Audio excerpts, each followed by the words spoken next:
ahadi za Mungu zinasimama imara, ukiamini utaziona.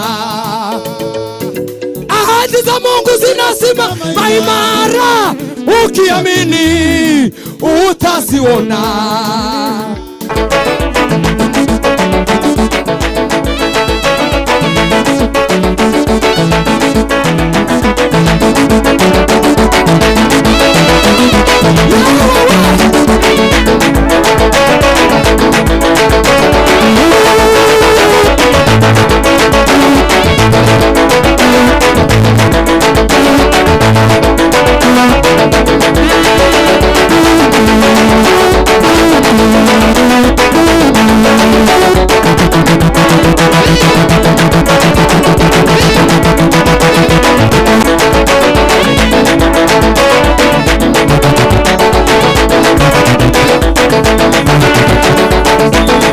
Gusubiramo twike mu mukunga pasa ndagushimiye. Mu byukuri hari umuntu ndi muri fiançailles bijanye n'ivyo wavuze. Naragiye turi muri salo, nagiye gusura umuntu wakoze ubukwe, none nasimze igisirimba nigaragaro hasi, arambwira uwo muntu ndamuzi n'ubukaranyumva ngo wa muhungu we ngo je mfite umukobwa ngo sinomuguha. Nuko yambwiye turanga ndira mvuga ku kantu nabi ndangije ndato wa mugore umbwiye uko takini kubwira ndakurega ku Mana ja muri gisubizo ndarandiramo buraca. Uyu muntu ntiyompa umugeni kuko nanateye gutya turahura, nashatse na mwene wabo curanga da umwuka wera nukurega.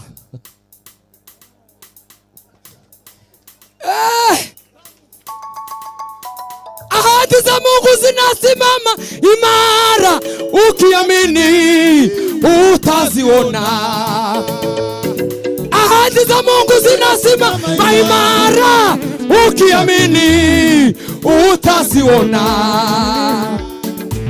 Mungu si mtu ili aseme uongo, si mwanadamu ili atufe. Mwanamke atasabu mtoto wake anyonyaye kifuani mwake. Nimekutoa katika mkono wangu, usiogope, asema Bwana. Mbingu na nchi zote vitapita, ai neno la Mungu ladumu milele. Mbingu na nchi zote vitapita, neno la Mungu ladumu milele. Ahadi za Mungu zinasimama imara, ukiamini ndugu utaziona. Mbingu na nchi zote zitapita, neno la Mungu ladumu milele. Ahadi za Mungu zinasimama imara, ukiamini utaziona. Mungu Mungu si mtu ili aseme uongo, si mwanadamu ili atute. Mungu si mtu ili aseme uongo, si mwanadamu ili atute. Mbingu na nchi vyote vitapita, neno la Mungu litatu. Tuzamure mbingu tapita, neno la Mungu ladumu milele. Mbingu na nchi zote zitapita, neno la Mungu litadumu milele. Mbingu na nchi zote zitapita, neno umukunga Moses milele. Haleluya. Turanga gakunga k'iminota mikeya dutanga umwanya. Ndio.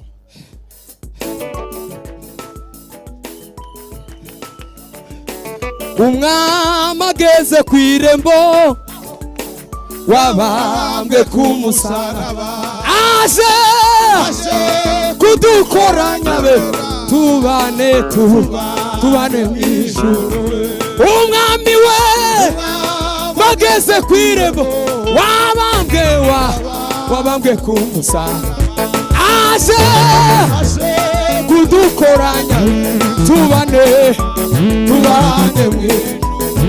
kwirembo kuwari kwirembo nuko araje Yesu araje kwirembo kuwari kwirembo nuko araje Yesu araje masakese ivyerekana kuza kwe birihuta agiye we iye kutugabira kubaho kwite ivyerekana kuza kwe birihuta agiye kutugabira kubaho kwite birego kuwari nukwaraje Yesu araje kandi ageze ntiyazabura itambara ntabwo amahoro aza keretse Yesu atebyeho kubaho kwirembo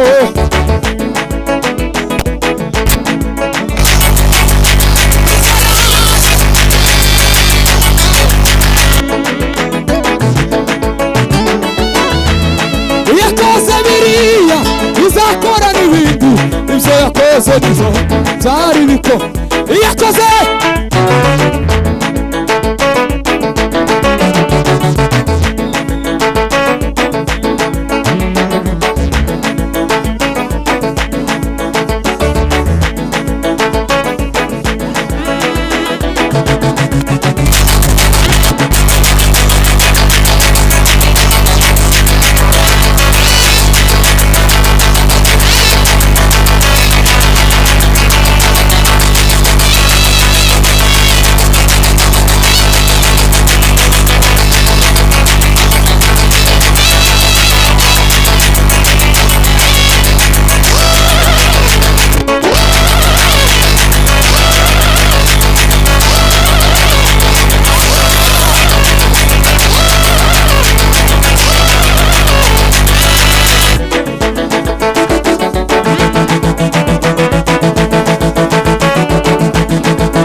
Arakoze cyane Imana ibaha umugisha.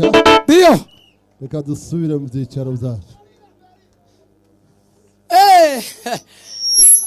Reka kubatanga haleluya.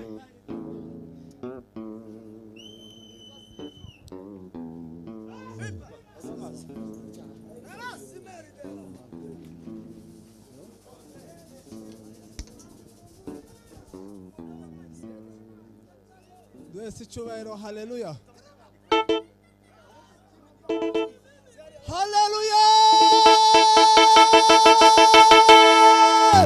Yes. Haleluya.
barakoze cyane Imana ibaha umugisha. Reka twumve muzehe hariya mazina ay'abana sinazi. Muzehe Rwabugiri senga Imana. Reka senga Imana. Roma nzana nkosorwa vuba cyane nibutse ko ya mushumba yabivuze ati umuntu azavuga ibintu atarasoma uko nugira gute. Reka mbifate nyine. Abaroma 8:14 Mariko ni cya gice cya mbere umurongo wa 12, Abatesalonike ba mbere 5:19. Reka nsome ariko noneho urya musore wacu ayusoma araza kudufasha. Abayoborwa n'umwuka w'Imana bose nibo bana b'Imana. Mariko igice cya mbere 12 na 13, mwuka w'Imana aherako amujana mu butayu 13 amarayo minsi 40 ageragezwa na Satani. Abatesalonike ba mbere, rwandiko Paulo yandika Abatesalonike ba mbere 5:19. Timukazimye umwuka w'Imana. Taravuga ibyo nari nshatse kuvuga, batubwiye ko umwuka gikora n'uyu munsi.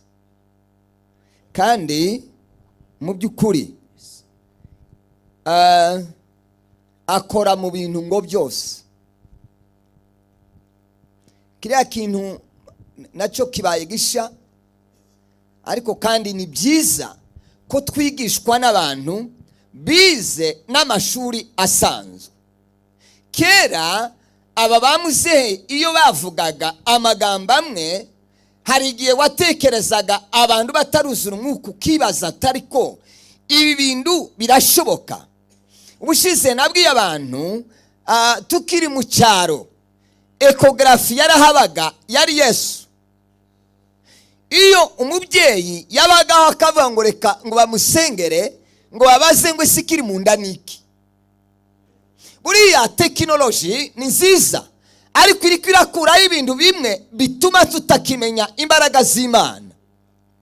Umubyeyi akaza, ubushize nariko mbibabwira mu gitondo, muhanuzi umwe muzengo ni Kabunda.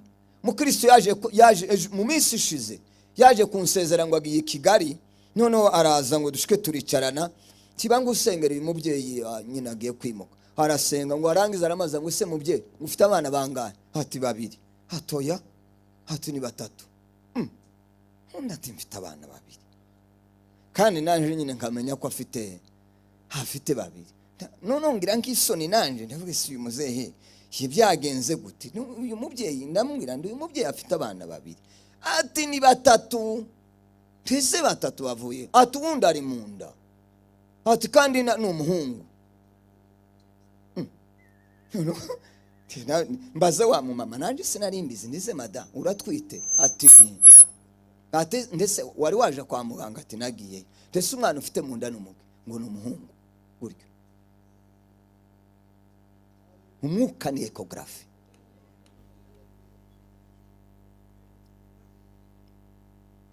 Ariko simbabwiye ngo mureke kujayo mugeyo, ariko n'uwoje hari umwuka yovuga. Mushumba yavuze ko imodoka, ariko kira kintu buri yo kivuga umuswa umuntu utaraciye ku ishuri kamuze bo kwama bavuga bati ibyo nibikurimo. Iyi modoka motere yo kwanga kwaka ngo uyisengere ngo yake. Sema amen. Bantu bize shimi iyo habavuga tuko nguko mwaraturangirije twebwe tutaragera kuri mwararangije iyo mwamuvuga mukavuga ibintu bene bingibi biza biryoha. Sema amen. Bwana Yesu asifiwe. Umwuka wera ntawe atazakoreramo.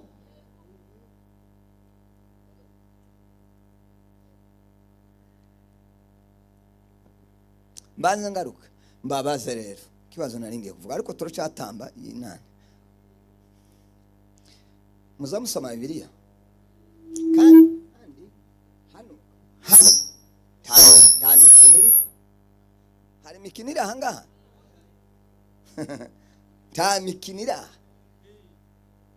Ninde muntu butazabwira adasomye Bibiliya, butazabwira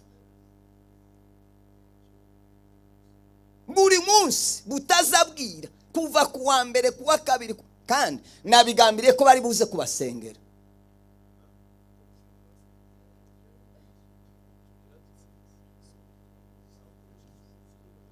Bene uko nguko kanyuzaho ana muri imfura. Aha turi mukuri twaje gufundisha.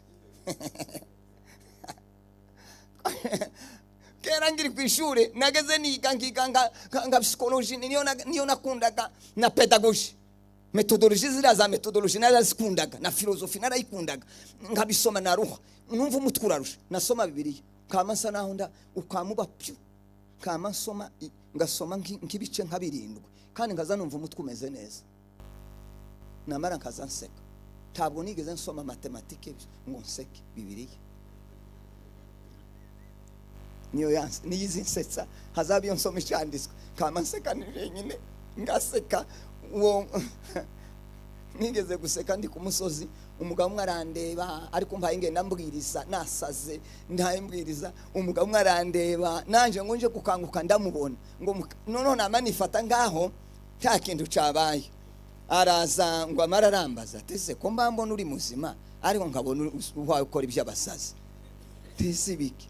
Atese kurivugisha tinare ko mvuga ubutumwa, ngo subwiriza iki tikirere.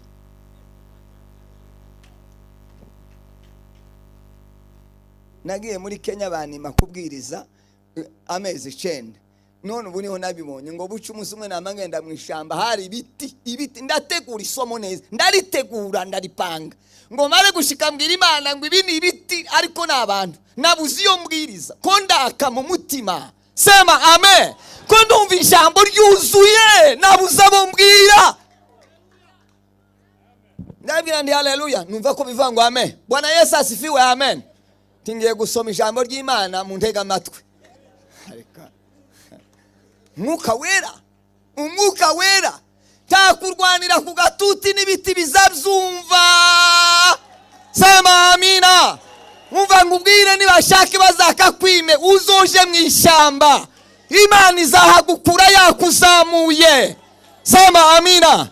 Hasiho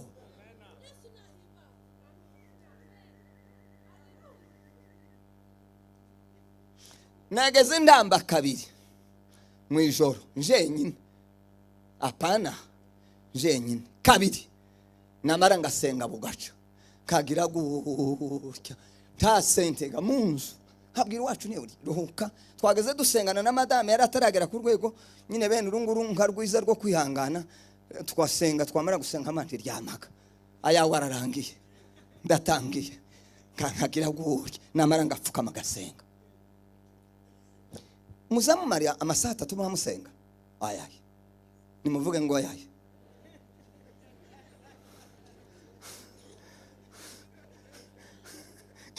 Amasaha aya aragoye, ngo aragoye kandi aragoye nyine.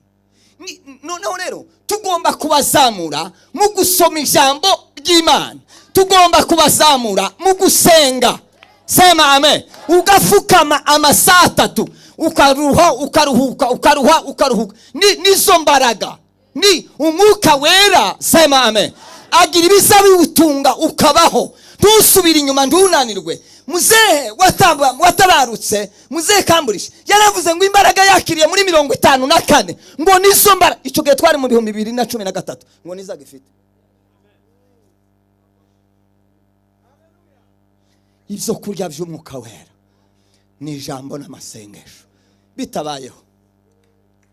Muriya twararirimbye naratambye kugeraho abantu bahoraga baza ngo baze kureba uburyo nza ntamba, bakaza kundeba. Byarashize ikitarashira ni ijambo. Nimusome ijambo.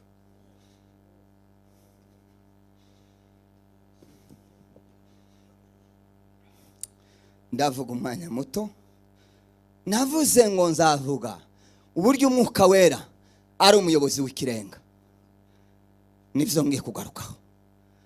Umwuka barya abantu nk'umunani 9 rimuze bare wa musore wacu wa uteri nirimo turatamba turama twirukwanka akangiringiri nturirimbe cyane ngo tware umwanya hoya ubwira akamorso nibamara bamacuranga muri muzi mwihute abantu nga ariko nundi wese uja gufatwa n'isino mu busa oya sino wabusa gira vuba vuba harya wara gira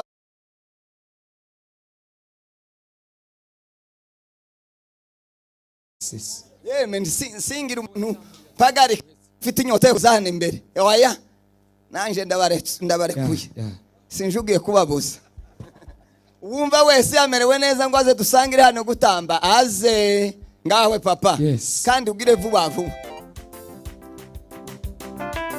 Ai baba we walitumu kwa maombi na vitu vyote kwa ushirika we walitumu kwa maombi na vitu vyote kwa ushirika we wakichukua mizigo yao kwa awe tuwe pamoja wa Kristo tuijenge kanisa tuwe pamoja wa Kristo tuijenge kanisa tuwe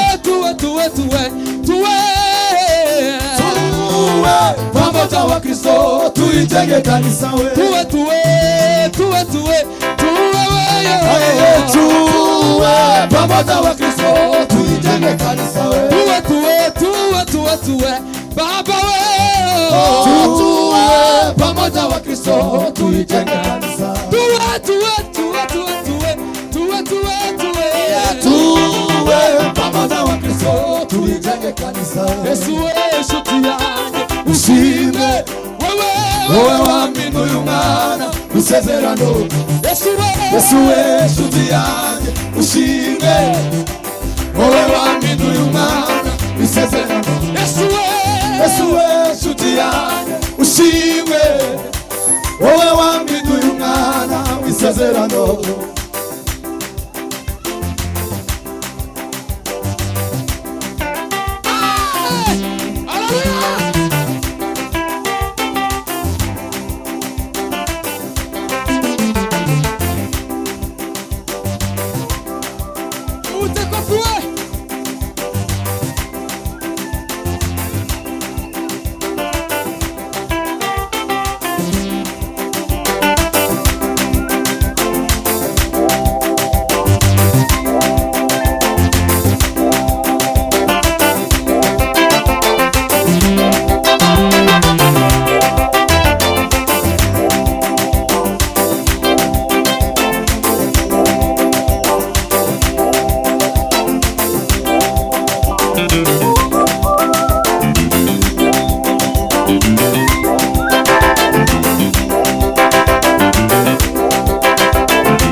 Bwana Yesu asifiwe. Mbabwire esheke mwagize. Biriya nabikoze kugira ngo mbereke esheke. Sinje wasabye indirimbo. Sinjewe komanda. Ninde wankurikiye? mwasigaye muhamugira gute timwambonye mwariko mureba hasi komanda zabaho sema amen ariko murankurikira curanga vuba gira vuba amushiramo hano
Imana ibahe umugisha. Sila. Amen. Mwicare rero.